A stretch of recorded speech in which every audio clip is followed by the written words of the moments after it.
दोस्तों, जब जब भगवान श्री राम का नाम लिया जाता है, उनके साथ सदैव उनके महान भक्त हनुमान जी का नाम भी अवश्य लिया जाता है।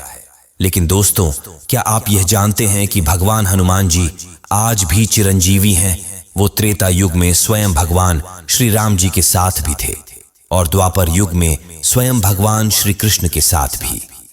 महाभारत में एक नहीं बल्कि सैकड़ों बार हनुमान जी का जिक्र मिलता है। जहां एक बार स्वयं उन्होंने भीम का घमंड चकनाचूर किया, तो वहीं महाभारत के युद्ध में वो सर्वश्रेष्ठ धनुर्धारी अर्जुन के ध्वज पर विराजमान हुए। हम ये सब जानते हैं कि महाबली हनुमान जी ने कई प्रकार से द्वापर युग में अपनी उपस्थिति जाहिर की थी।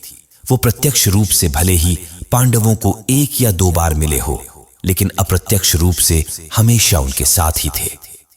आज जिनके साथ स्वयं भगवान श्री कृष्ण खड़े हो, उनके पास हनुमान जी क्यों नहीं जाएंगे? क्योंकि भगवान श्री कृष्ण पहले श्री राम ही तो थे। वहीं द्वारका में भी कई बार भगवान हनुमान का जिक्र मिलता है, जहां स्वयं भगवान श्री कृष्ण ने उन्हें आमंत्रित किया था, वह भी सिर्फ और सिर्फ उनकी पत्नी सत्यभामा और सुदर्शन, गरुड़ साथ बलराम जी का घमंड चकनाचूर करने के लिए।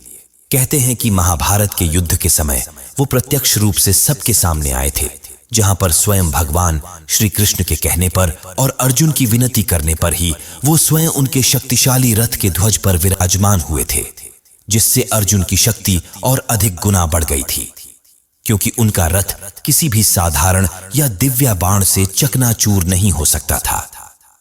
लेकिन महाभारत का युद्ध खत्म होने के पश्चात वो वापस अपने पुनः स्थान पर चले गए थे, जहां वह सदैव भगवान श्री राम का जप करते रहते थे।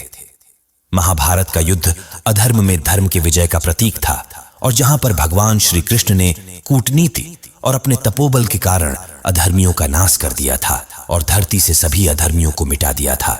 और महाभारत खत्म होने के 36 वर्ष बाद स्वयं भगवान श्री कृष्ण ने अपने देह का त्याग कर दिया। इसके पीछे भी पूर्व जन्म त्रेता युग के समय का वो श्राप मौजूद था, जो स्वयं बाली की पत्नी ने उन्हें दिया था। और वो बाली ही था जो एक शिकारी के रूप में आकर भगवान श्री कृष्ण के पैर पर उन्हें मृग समझकर वार कर देता है, जिसकी वजह से स्वयं भगवान श्री कृष्ण को अपना शरीर त्यागना पड़ा था। लेकिन एक सवाल उठता है कि जब हनुमान जी ये सब जानते थे, तो हनुमान जी क्यों नहीं भगवान श्री कृष्ण को रोकने आए?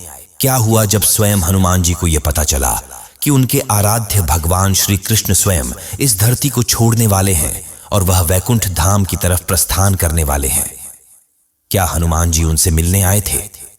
अब आपको इस बारे में विस्तार से बता दे कि हनुमान जी भली भांति यह जानते थे कि भगवान श्री कृष्ण कौन है, और इसके साथ ही हनुमान जी में भक्ति और साधना की शक्ति इतनी प्रबल थी कि वह सांसारिक मोह माया दुख और सुख से भी परे थे।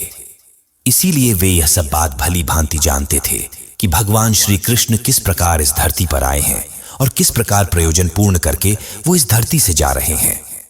ऐसा ही संदर्भ हमें त्रेता युग में रामायण के दौरान भी मिलता है, जब स्वयं हनुमान जी के डर के कारण प्रभु श्री राम को अपनी अंगूठी पाताल लोक में गिरानी पड़ी, क्योंकि वो जानते थे कि हनुमान जी उन्हें वैकुंठ धाम जाने ही नहीं देंगे। अब बात करते हैं कि क्या सचमुच हनुमान जी भगवान श्री कृष्ण से मिलने आए थे? तो इसका जवाब है नहीं। हनुमान जी सदैव भगवान श्री राम का निरंतर जप करते रहते हैं। उनके मन में केवल श्री राम ही मौजूद है। उनको ये पता था कि श्री रामचंद्र ना तो कहीं जाते हैं और ना ही कहीं से आते हैं। वो तो हमेशा से ही उनके हृदय में वास करते हैं। इसीलिए भगवान श्री कृष्ण के प्रस्थान करते समय ना ही हनुमान जी दुखी थे और ना ही उनके आंखों से आंसू निकल रहे थे। यहां पर रही मिलने की बात, तो ऐसा कहा जाता है कि स्वयं हनुमान जी प्रभु श्री राम के अथवा श्री कृष्ण के परम भक्त कहलाते हैं। इसीलिए भगवान के बीच आंतरिक मन से यानी आंतरिक तरंगों से हमेशा मिलन होता रहता है। इस प्रकार से कहा जा सकता है कि स्वयं श्री कृष्ण और हनुमान जी अपने अंतर्मन से हमेशा एक साथ ही रहते हैं और हनुमान जी हमेशा अपने भगवान के ध्यान में लगे रहते हैं। इस प्रकार से भगवान स्वयं हनुमान जी के साथ उनके अंतर्मन में विराजमान रहते हैं। पौराणिक मान्यताओं के अनुसार कलयुग में हनुमान जी का निवास गंधमादन पर्वत पर है। माना जाता है कि कलयुग में जहां जहां हनुमान के इष्ट श्री राम का ध्यान और स्मरण होता है, वहां बजरंगबली अदृश्य रूप में उपस्थित रहते हैं। शास्त्रों में उनके गुणों की स्तुति में लिखा भी गया है कि यत्र यत्र रघुनाथ कीर्तनन तत्र तत्र कृत मस्तकांजलि। इस तरह श्री हनुमान का स्मरण हर युग में अलग अलग रूप और शक्तियों के साथ संकटमोचक बन जगत को विपत्तियों से उबारते रहे हैं। गोस्वामी तुलसीदास हनुमान चालीसा में लिखा है, चारों जुग प्रताप तुम्हारा है, प्रसिद्ध जगत उजियारा। यानी हनुमान ऐसे देवता है जो हर युग में किसी न किसी रूप, शक्ति और गुणों के साथ जगत के लिए संकटमोचक बनकर मौजूद रहते हैं। सतयुग में हनुमान रुद्र अवतार में प्रकट हुए। दरअसल रुद्र अवतार भगवान शिव का रूप है। कहते हैं कि सतयुग में हनुमान का शिव रूप ही जगत के लिए कल्याणकारी रहा। इसी तरह त्रेता युग में हनुमान को भक्ति, सेवा और समर्पण का आदर्श माना जाता है। शास्त्रों के मुताबिक विष्णु अवतार श्री राम और रुद्र अवतार श्री हनुमान यानी पालन और संहार शक्तियों के मिलन से जगत की बुरी और दुष्ट शक्तियों का अंत हुआ। द्वापर युग में हनुमान नर और नारायण रूप भगवान श्री कृष्ण और अर्जुन के साथ धर्म युद्ध में रथ की ध्वजा में उपस्थित रहे। ये प्रतीकात्मक रूप में संकेत है कि हनुमान जी इस युग में भी धर्म की रक्षा के लिए मौजूद हैं।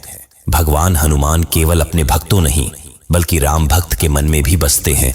रामायण में उल्लेख मिलता है कि जब भगवान राम पृथ्वीलोक का परित्याग कर रहे थे तब उनके साथ भक्त हनुमान भी जाना चाहते थे, लेकिन राम जी ने कहा, जब कलयुग का समय आएगा और धर्म का खात्मा हो रहा होगा तब जो राम भक्त होंगे तुम उनके दिलों में रहना। इसीलिए राम भक्तों के दिलों में सदा हनुमान जी विराजित होते हैं। हनुमान जी का कई लोगों ने साक्षात दर्शन कर अपना जीवन धन्य किया है।